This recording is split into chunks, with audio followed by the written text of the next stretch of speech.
якщо є проблеми з заведенням ріфера взимку, особливо коли при сильному морозі, не забуваємо додавати антигель до солярки. І також потрібно, є декілька функцій, можна зробити Prime Fuel.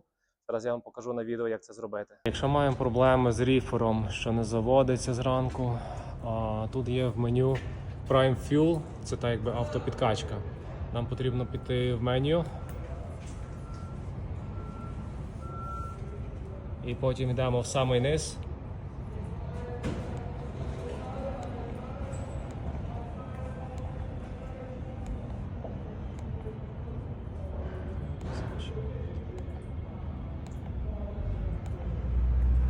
От є опція Prime Fuel. Натискаємо Select. І тоді ріфер автопідкачує, він закачує солярку в систему. Він закачує солярку в систему і тоді легше після цього ріфер завести, якщо є проблема з тим, що він не заводиться. Саме не забувайте додати антигель в систему. Вже можете зараз додати до кожної заправки там потрошки антигелю. Дякую.